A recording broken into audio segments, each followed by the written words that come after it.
we'll get started here with TJ Van Garderen. And we'll be bringing up Leo Koenig from the NetApp team here in a minute. And I know there are some media that are trickling up here. First, TJ, what do you think of the sights up here? You made a comment you may want a mountain bike after this. Oh yeah, it's gorgeous up here. It's it's incredible views. And I was taking a look at some of those single tracks over there. I definitely need to kick around the mountain bike around here. Take us through the race. It seemed like it was a day of a couple different races out there with the break, and then also certainly the last 3 or 4 kilometers, the way that developed. Yeah, I mean, I knew I was going to have to rely really heavily on my team, and luckily we brought a strong one here, and all my boys are really motivated, and some just take control from kilometer 0 all the way up to 200 meters to go. I mean, all I had to do was follow, and they made my life really stress-free, really easy, and I'm really proud of my guys. And even when we were getting some GC guys moving, I just knew that I could stay relaxed because I still had strong climbers still pulling me right to the finish line. So it was just an incredible day. Okay, Guillermo's got he's got a mic. So questions for TJ? TJ, you mentioned yesterday that you thought you were ready for a big result and that maybe you'd sort of come into your own a bit. I was wondering if it seemed like maybe if there was a TJ of old, you would have attacked or tried to bring back everything on your own and sort of maybe done more than you had to. And today, were you showing a bit of patience? Yeah, I mean, probably. I think today was. There's really no reason to panic because I just knew that I had an incredibly strong team, and I knew I had a solid buffer of time. And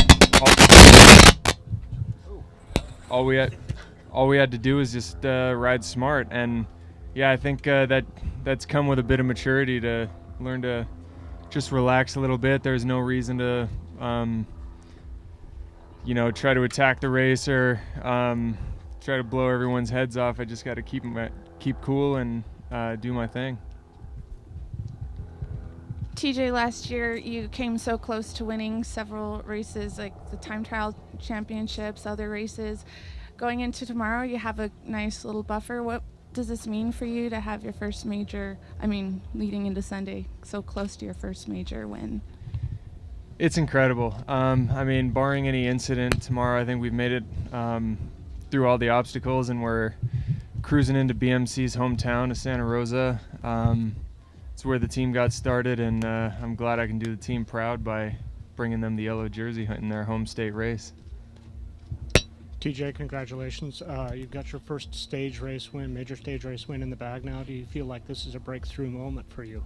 Absolutely. I mean, there's a big difference between being up there and really winning, and I think I finally showed that I have the full package, like Matthew was saying earlier, with having the patience and maturity. So you finished 5th at the Tour last year, a huge result, but not a win, and you've won here. What's sweeter for you? Ooh.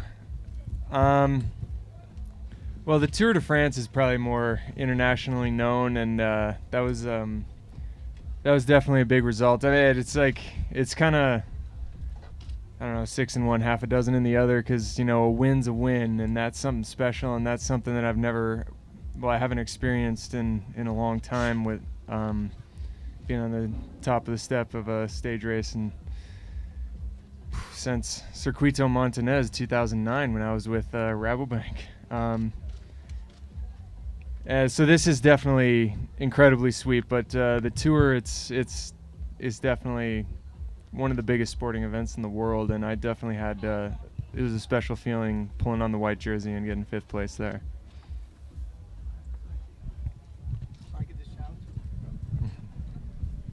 TJ, just follow what Joe was asking you about it being a breakthrough. Can this launch you to even the podium at the Tour de France? I wouldn't rule out the possibility of being on the podium at the Tour this year, but you know, it's a different race. There's going to be, the competition's going to be higher. The level is going to be higher, and it's you know, it's 2 weeks longer.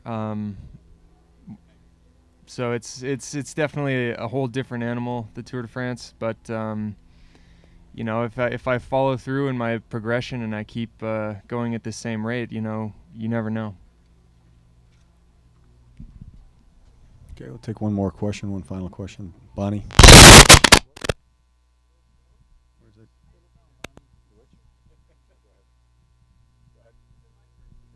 Yeah.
Leopold won the 2011 Tour of Austria, correct? If I got my results correct. The which? Runner-up, second.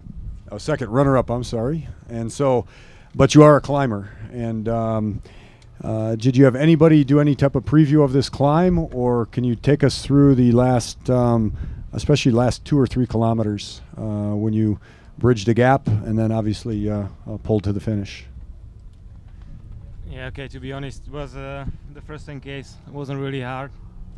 And we just followed the BMC guys because they rode a extraordinary tempo, and that was perfect for me.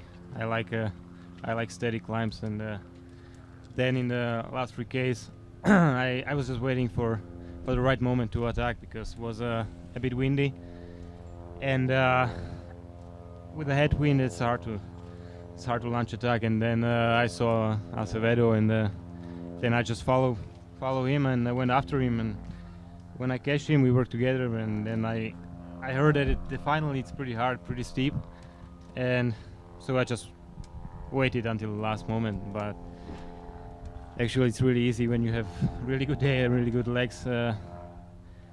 like I didn't in Palm Springs. So that's how it is. Questions? Was that finishing ramp much steeper than you thought?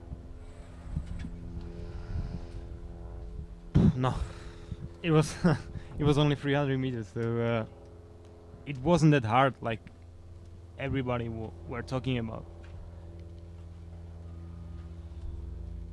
So you didn't really answer Steve's question. Did you preview the course, or is this the first time that you? No, it was the really first time. So you're pleasantly pleased that it wasn't that hard. I would like it when it's gonna be harder, but it wasn't. So.